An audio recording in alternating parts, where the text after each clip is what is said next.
The following was recorded during the COVID-19 pandemic through Zoom meetings in accordance with local health guidelines.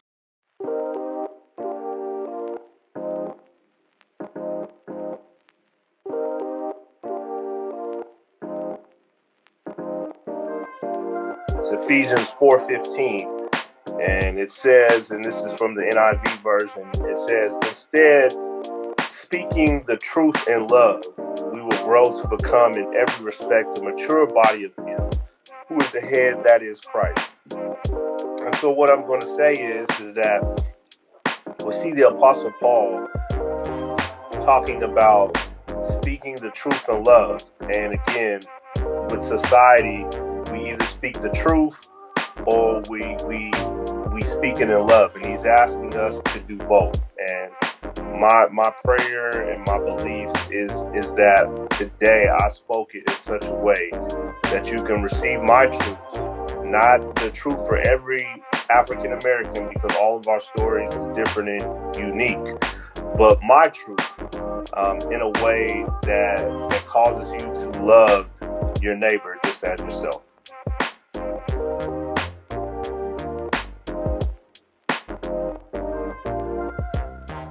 Welcome back to the Ministry of Misfits podcast. I am Andrew Fouts. With me again is, as he says all the time, the host with the most, Chalmer Williams of the Fatherhood Fridays. Of the Fatherhood Fridays podcast. If you were with us last week, you saw Chalmer's heart for manhood, for fatherhood, and how God plays into all of that. And today we want to go to another piece of Chalmer that, may be a little bit touchy for some people, but it's one that, we've said from the beginning within the Ministry of Misfits podcast, we're going to touch this stuff because the church needs to be at the forefront of a lot of these issues and a lot of reconciliation and a lot of the empathy and the understanding of what's going on. And you can't really be empathetic if you don't actually know anything about what is going on. So, those of you that went and did what I said to go follow Chalmer on social media and on his website may have seen that he was recently a guest on the Gramercy podcast. And on that podcast, he was talking with the host about code switching, about some different systemic oppression stuff, about some different cultural divides, racial divides, financial divides. And so we wanted to give Chalmer the opportunity to actually share it from a biblical perspective and not just a cultural perspective, because we are all about theology here within Ministry Misfits. We are all about theological truths, and we are all about finding those theological truths together and making them applicable, using our 3-tier paradigm method. So, Chalmer, we're gonna start by just give some people a little bit of a background as far as your childhood growing up, and why these things why these things are relevant to you, why they stand out to you, and why should people care, why your side of all of this. Well, I mean, those are like 3 or 4 questions to answer in one, My one bad. breath. I'm gonna try to. No. I'm gonna try to do it the best I can. And so, my childhood, is similar but different in a lot of ways as it relates to the African American community. I know a lot of times people have this stigma that, your dad's in jail, your mom's on drugs, it's all Section 8. Those things, even though they can be true for some, they weren't true for me. But what was true for me is that, I grew up in somewhat of a rough neighborhood. I had both parents. I had a mom and a dad. My dad passed away at 16, unfortunately. But all my siblings came from the same dad. We ate dinner together as a family. I'm showing my age here. We watched blockbuster movies, There's still before there one in was. existence, so it's Yeah, not I as actually old. watched that documentary the other Yeah, day on Netflix. I was they surprised. they've got a great Twitter account also. That's pretty funny. If that this is a complete rabbit trail side note, but if you want some good entertainment and you look up the last Blockbuster on Twitter, they put out some very self-depressing stuff, but pretty funny. So sorry, keep going, Chalmer. No. I mean, I'm just showing. I'm saying that to show that even though as African Americans we might have some culturally different things, we're just the same as the next person. Once you remove the culture, we do Right. some of the same things. You know what I mean? When we go to the store, we're not always getting all the unhealthy food. We're getting eggs, milk, and bread just like the next person. We're going to Blockbuster and getting 2 or 3 movies on the weekend and watching it as a family, just like the next person. And so uh, those are some of the fond memories I remember as a childhood, playing in the backyard, super soakers. People, bunch of neighborhood kids, we playing football in the backyard. Going to the park. Just normal things. And so, as a child, I didn't know I was in a community that was filled with gang violence, that dealt with issues of gang culture or drugs, until the awareness came into play and I had to experience it. And what I mean have to experience it is, you playing basketball at the park just with a group of friends, and you're in the crossfire with bullets, and you can hear your parents call like run, run, and you don't know why you're running, or 16 getting robbed at gunpoint for your shoes, jewelry, IDs, that kind of thing. And that's when it becomes more and more apparent that your community is not as normal as a community that is totally suburban. And so I want to kind of stay in this idea of people calling my community the hood, or calling my community the ghetto. Okay. A part of it is because when I say whites, I'm not speaking to you in particular, but I'm speaking to the White systemic culture. racism. Yeah. Right. White I'm culture. speaking to the systemic racism that has been passed down from generation to generation, directly or indirectly. These hoods, these ghettos that you don't want to step in, you don't want to go to. Unfortunately, through systemic racism, you've actually created them. Right. You've created these hoods because of redlining. You told African Americans you only can live on this part of town. Because of segregation, you only can live on this side of town. So you're going to live on a side of town that has lack of resources, that has lack of education, that has lack of better whatever, and you're told you have to not only survive, but you have to thrive on a high level. But you don't have the necessary things to thrive on a higher level. But then you're looked down upon because it's like, well, you guys are killing each other. You guys it's drug ridden over there. It's this, it's that. But it was created through racism. And It this was is created. why, yeah, this is why we wanted, we want to actually touch on this, because the thing that we unfortunately have seen throughout 2020 is that the unfortunate response from a majority of churches, not all churches, but a majority of churches in general, is this attitude of systemic racism, that may have been happening back in, Jim Crow and during the civil rights movement of the 60s. But now that we've got the civil rights bill, everything's good, everything's fine. There's no repercussions of that, hopefully. And I do say hopefully, you never have had somebody say this directly to you, Chalmer, but you do hear when people start talking about racial justice things now, where they say, well, you were never actually a slave, so you have nothing to complain about. All of these different things, these stereotypes extend just beyond the, oh, well, if you're black, you do this. Just like when we talked last week about fatherhood, of if you're a man, you do this.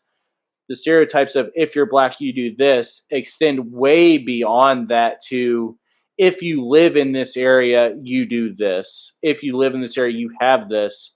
But, you're a perfect example. You're raised in a house with both parents. You've got loving parents. You've got an actual family atmosphere.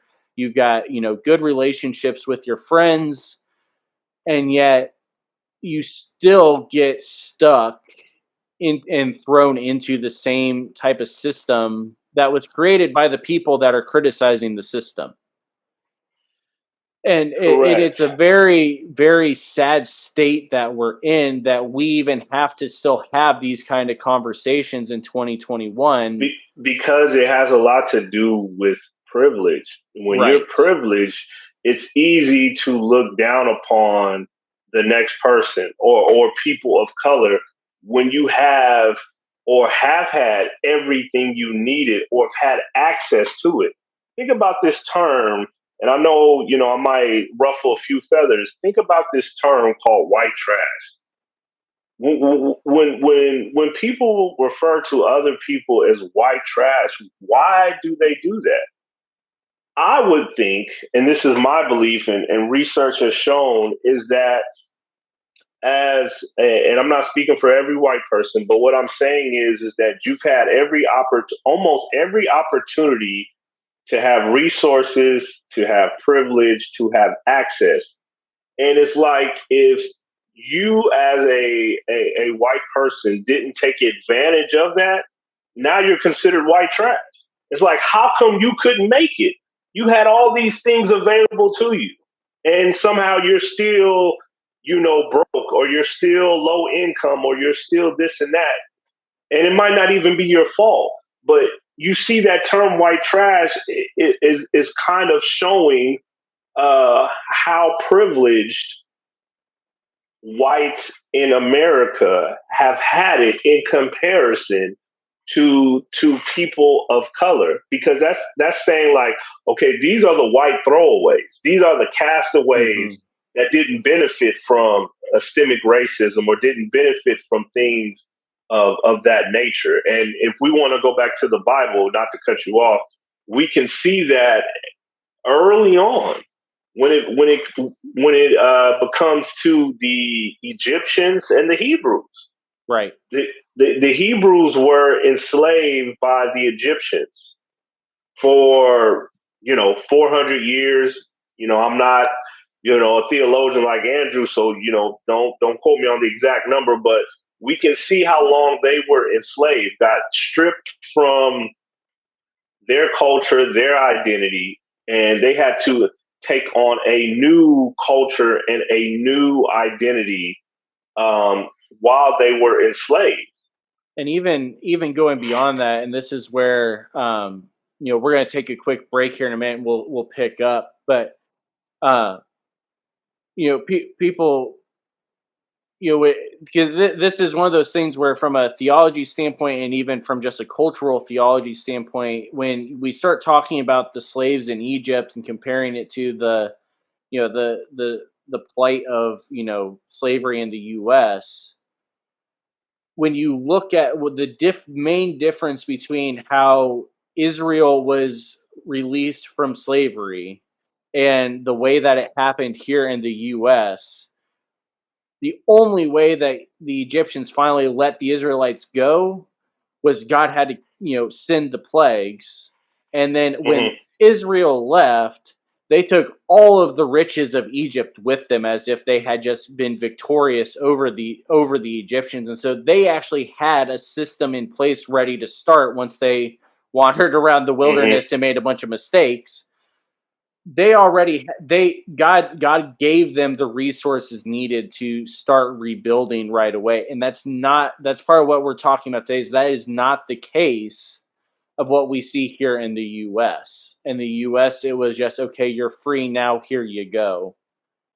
And so the cycle continues on from here. And that's what, Chalmer, we're going to start breaking this down both in biblical terms and in practical terms and what this actually looks like in society once we come back from this short commercial break. This episode of the Ministry Misfits podcast and this awesome shirt are brought to you by Courageous Clothing Company.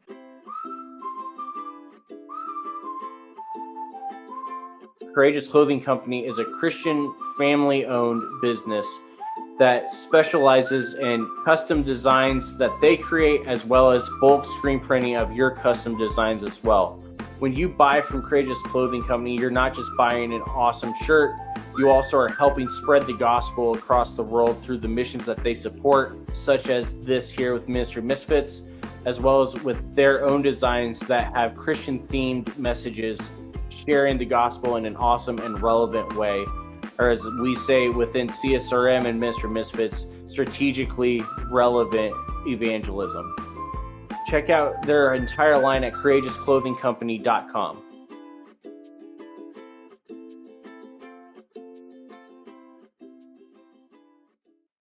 All right, so we are back.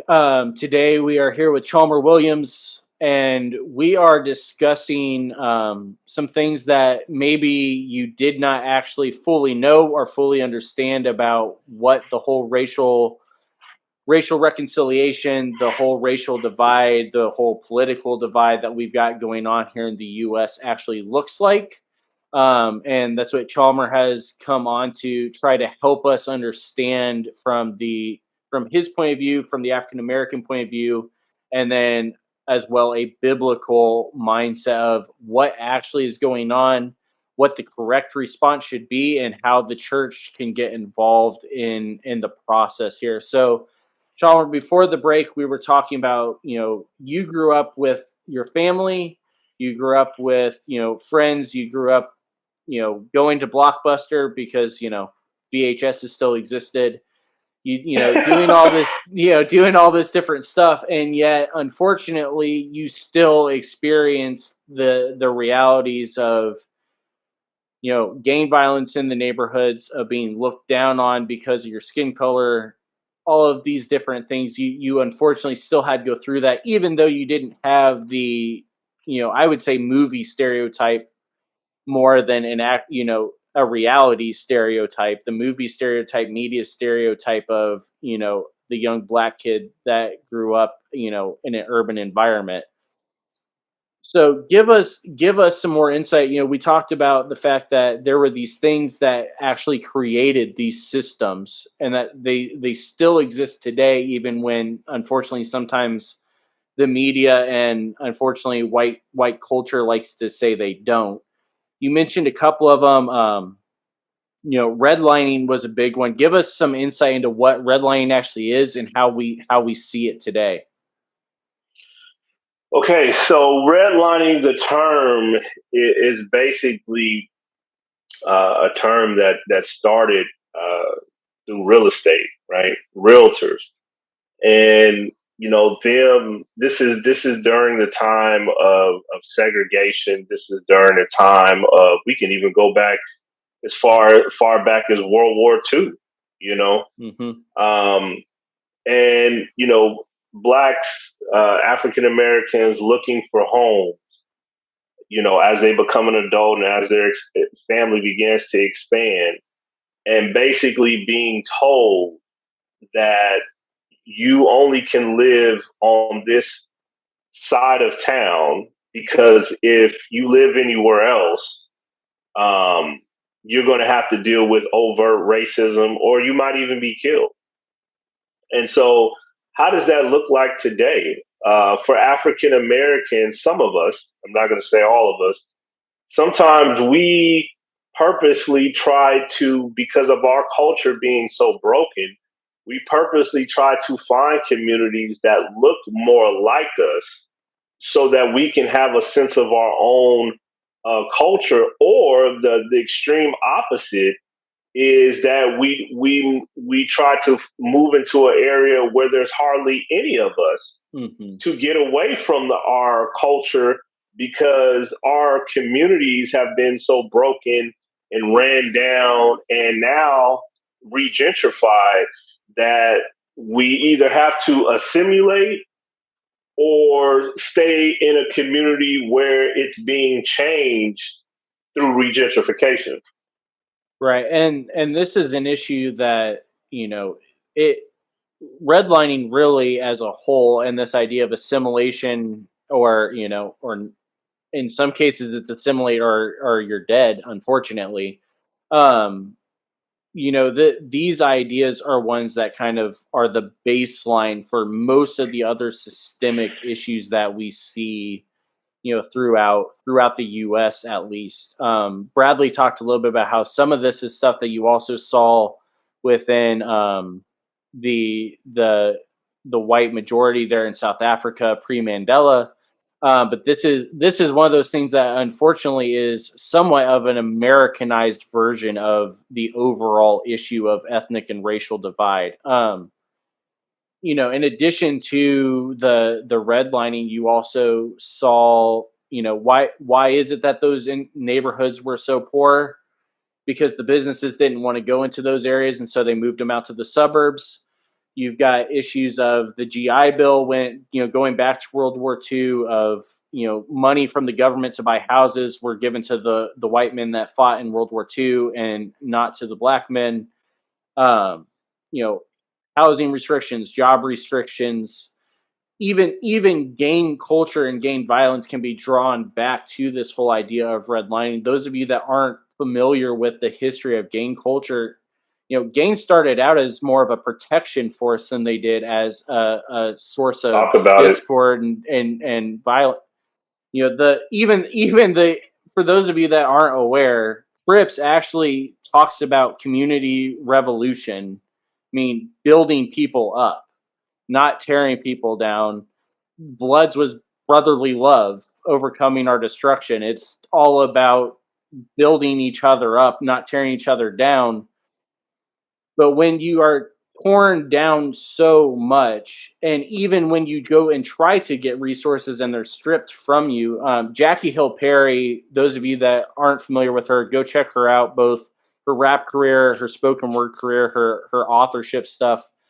But one thing she talks about is the fact that you don't see any Trader Joe's in the black neighborhoods. Why do you not have the organic food stores in the black neighborhoods? It's a result of the redlining that was going on. These sort of things continue to cycle through. And Chalmer, this leads us into the whole thing of the assimilation, the gentrification, and all of that. What is the reality as far as the cultural, and I would say this is more of a cultural divide even than a skin divide, at least at the heart of the issue. What is this whole idea of code switching and the relationship between black culture and white culture in terms of, if nothing else, the professional world? Okay, so code switching is one of those things that as African Americans, we it's almost embedded in us. Like we have to learn it in order to, survive and thrive in the real world. And if it's not taught, it's definitely caught. And what I mean by that is, let's say me and Andrew uh, go in for the same job, whatever job that is, we going in for the same job. Andrew uh, gets to come in with his resume and be 100% of himself.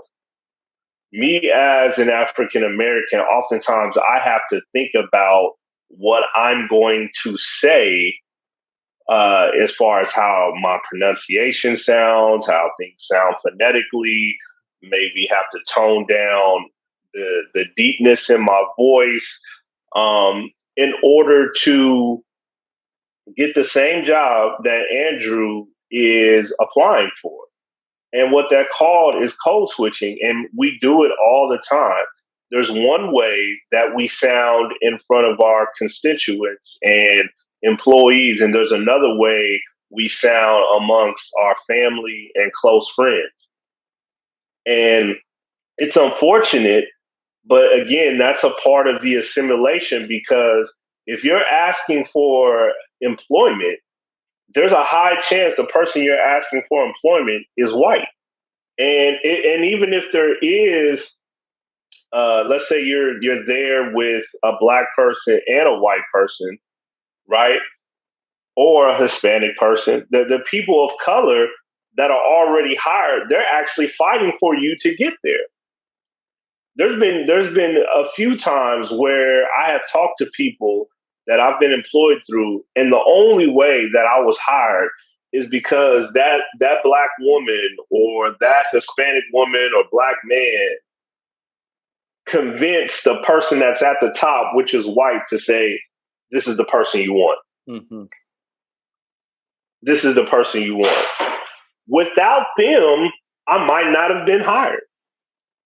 And even, this is one of those areas that unless you either know somebody that has dealt with this or, you have experienced it firsthand, this is probably something that is very hard to even comprehend being possible, in 2021 in the US. The fact that there can actually be a discrimination, it may not even be a vocal discrimination or even a conscious discrimination among the employer, but that you have a perfect voice for radio, but you even said you were on, auditioning for some voiceover stuff, and they wanted you to change your voice to sound more white. You are a radio personality, and yet even there your voice was not good enough because it was too much of you as an African American and you as Chalmer for the societal standard that was set up. Right, We and that's why you get the term, and not to cut you off, Andrew. That's why you get the term called unapologetically black, right, because for a lot of us, we're like, and part my French, damned if you do, damned if you don't. If right, I assimilate, I'm still cursed. If I don't assimilate, I'm still cursed. So I might as well, at the end of the day, be myself and let the chips fall where they may fall. Now, is this saying being unapologetically black saying you're filled with hatred? No. But what it's saying is saying that I'm going to be 100% my authentic self, whether you understand it, whether you're inferior of it, whether you don't like it. I'm going to be 100% of myself, and I'm going to bring 100% of my culture being maybe locks, my culture being of an African name. See, these are things that, again, in employment, we have to consciously think about. Like yeah. somebody's name that might be Denisha, she might change it to Dana because on paper it looks too ethnic. And it may even be something where as soon as the employer sees the name and they can't pronounce it, it goes in the trash. They don't even look Correct. at the fact that they've got a doctorate. They're more qualified than the employer themselves. If the name doesn't match at the cultural perception of that name matches a specific type of person, then it immediately goes in the trash and they avoid everything else. And that As kind of is African where, American, yeah. I mean, as African Americans, we even have to, some of us even have to consciously think about what we're going to name our child. I've right. had conversations with other friends and people that I know and said, like, I'm going to name my child Andy because I want them to have a stronger chance of getting a job. You see how deep this runs? I'm going to avoid naming my child what I want, and I'm Right. going to name my child something safe so they have a greater chance of getting a job. And that is the sad reality. And this is where, in the last 10 minutes or so we want to start breaking it down. This is not just a professional arena problem. This is not just a political arena problem or a cultural or neighbor.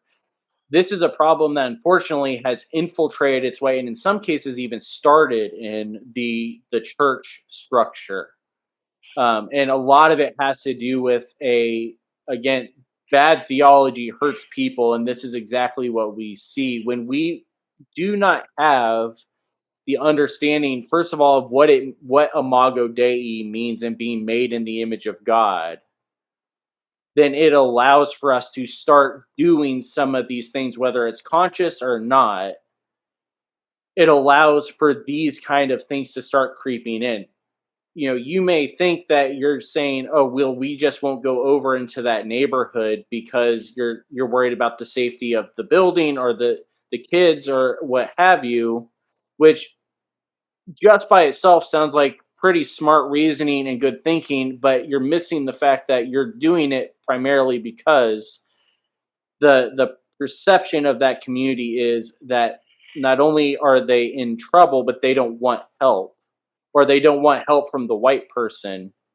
And at that point, you completely flip the narrative, and now all the racial stuff is on the black side, not on the white side, and you're just the innocent victim. Which again goes into the appropriation and the mixing of all of that. We've talked about it a couple of times on here, and we'll talk about it with we'll talk about with you here also, Chalmer, of the idea of, there are unfortunately some church planting organizations that will not touch specific neighborhoods that are only in that situation due to redlining.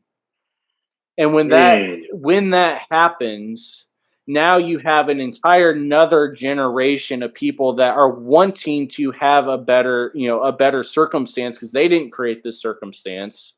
They want a better circumstance, and we know that the gospel is going to be the thing that's going to give them that better circumstance. But now you've completely alienated another generation from that and blocked them from even having it. Because I don't know, Charlie, you can correct me if I'm wrong, but when you were growing up, how many churches did you have in your community? There was a handful. I mean, there was a handful of churches that were in my community. I mean, I could probably think of at least four or five, but again, they were catering to the community. So you walk into church, it would be predominantly black and Hispanic, or all black, or all Hispanic, and a couple of white people sprinkled in there. And probably under-resourced and understaffed as well, I would assume. I mean, it's really hard for me to speak on that because, again, my parents, we didn't go to the church within our community. We went to a church outside of our community. But even that church, I mean, that church was, I mean, I don't know how understaffed it was. I mean, it was pretty nice to me as a kid. I mean, it wasn't a mega church, but it wasn't like a storefront church either. Right. But I think, to your point, I think what you're saying is that, to constantly deal with lack of resources, to constantly feel like, well, this church plan is not going to go here because of the demographics of the community or the low income. What you're really saying, if we go back to the Bible, you're really becoming a modern day Pharisee or Sadducee. Right. That's what you're really becoming, because that's why the Pharisees and the Sadducees were so pissed off at Jesus, because he dealt with everybody. It didn't matter if you weren't from Jewish descent. It didn't matter if you did this or did that. He's just like, come on. It's a literal. You're literally whitewashed tombs in this case. To borrow the phrase that we see in the reality of history of whitewashing it, of Europeanizing it, Americanizing it, whatever you want to call it. When we and this is one of the big pieces that you talked about earlier, even with the assimilation of everything, is even this idea of privilege, which a lot of people don't want to address or talk about, because it makes it sound like even if I'm in a bad situation because I'm white, I'm more privileged than Chalmer. Well, the reality is that I have more. I don't have to fear nearly as much if there's, squad car behind me as Chalmer does. I don't have to fear nearly as much of the fact that, he and I go up for a podcasting award against each other. His content may be 1,000 times better, but depending on what the listening ear is wanting, his voice could be the only thing that changes the results. Those sort of things are not anything that I'm constantly doing myself. It's not anything that I have affected at all, but yet I get the benefits of it.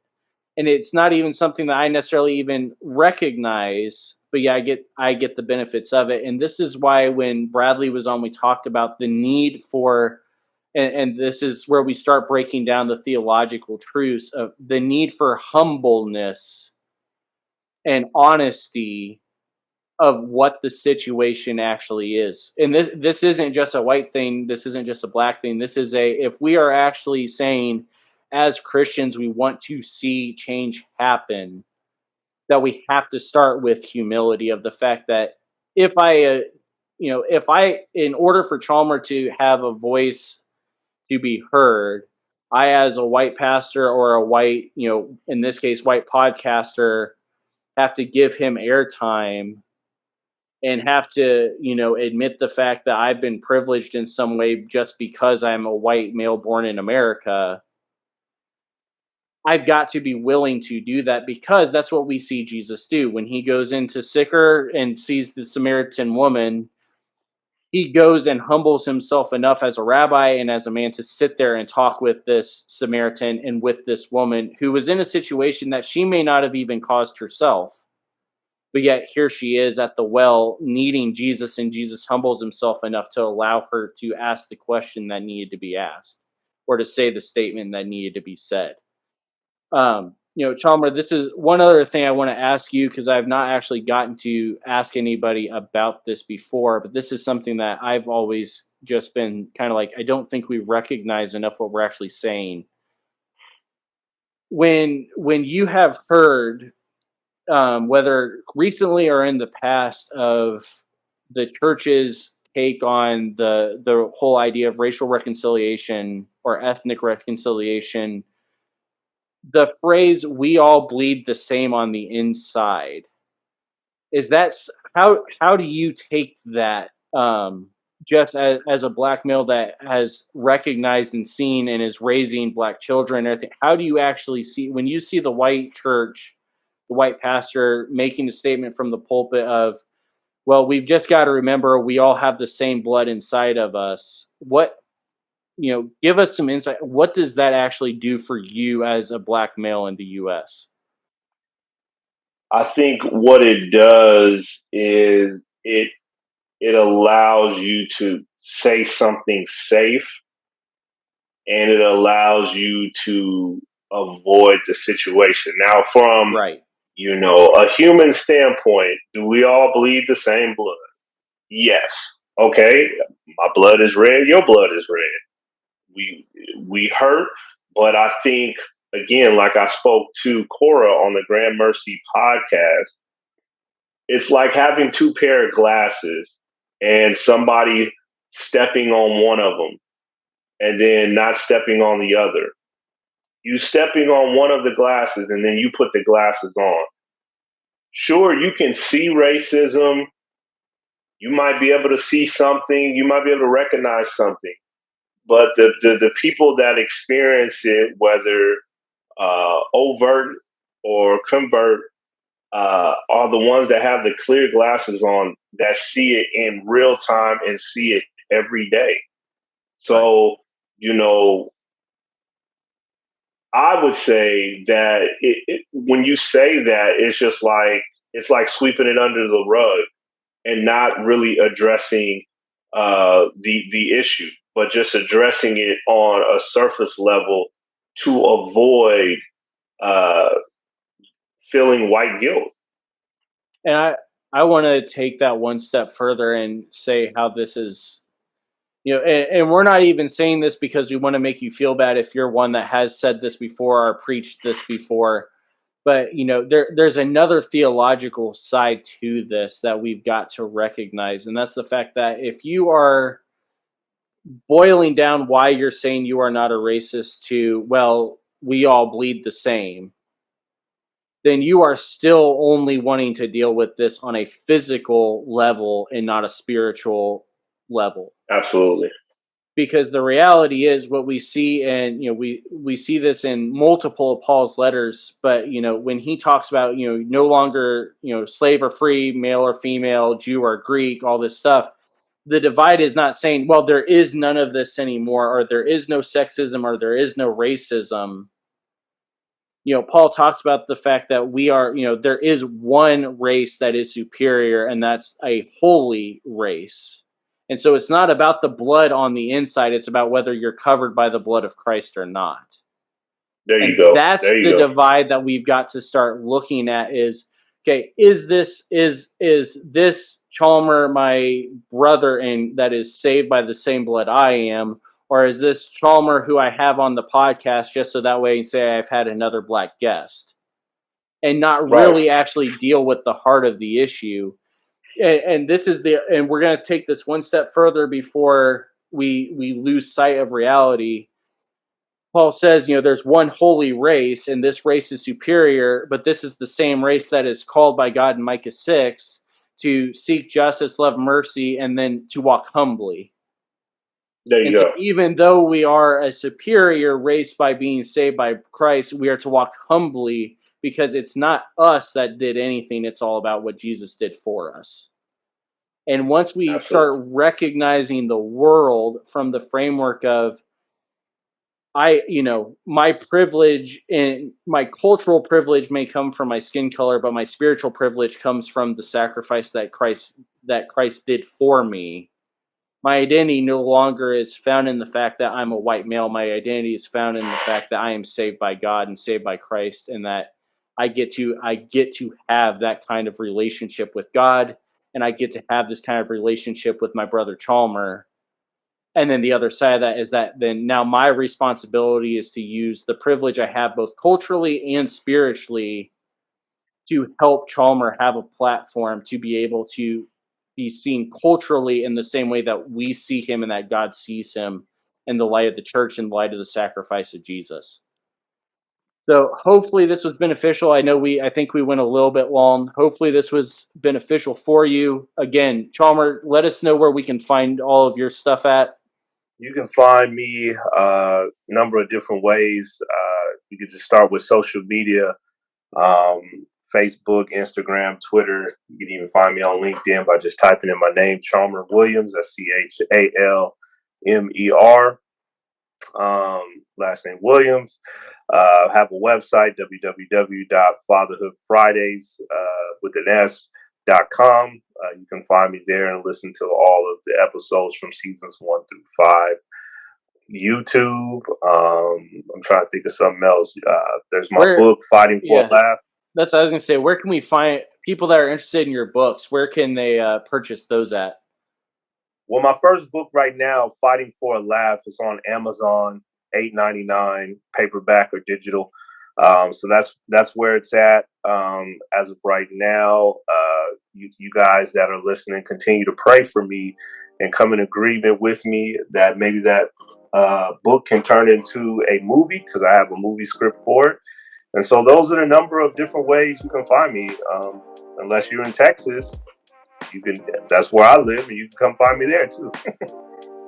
Yeah. So, and again, we'll have links to all this in the descriptions on Facebook, YouTube, and in the show notes for all the podcasts. Those of you that have not yet but are interested in it, follow Ministry Misfits on Twitter at Ministry Misfit, Instagram at Ministry Misfit. We're on Facebook, Ministry Misfit Media. You can follow the YouTube channel, the Facebook. We're on all major audio platforms, as well as iHeartRadio and Overwhelming Victory Radio as well. Those of you that would be interested in possibly supporting us financially, you can do that through our spot on anchor.fm/Ministry Misfit. Or if you'd rather do it and get some tax credit, you can go to csrm.org/donate. Click on the button. That'll take you to the actual donation page. and you just select Andrew Fouts in the drop-down menu, and that not only will support me and Ministry Misfits, but also support the international work we're doing through CSRM and through Overwhelming Victory. So, Chalmer, I appreciate you coming on, sharing your heart both for just men in general and then also for the African American community and the African American church. Go check out his stuff. Go read his book. Be praying that this movie deal can come through so that those of us that don't like to read can also watch it.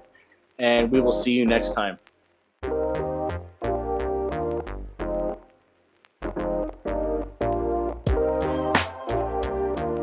Ministry Misfits podcast is a production of Overwhelming Victory Flicks, Overwhelming Victory Radio, and Ministry Misfits Media. Dr. Greg Linville and Andrew Fouts are our executive producers, and Brandon Simmons is associate producer. Our music is provided by Morning Light Music and is titled Rain. If you would like to get in touch with us, you can email us at ministrymisfitmedia@gmail.com or by following @ministrymisfit on Facebook, Twitter, Instagram, and TikTok.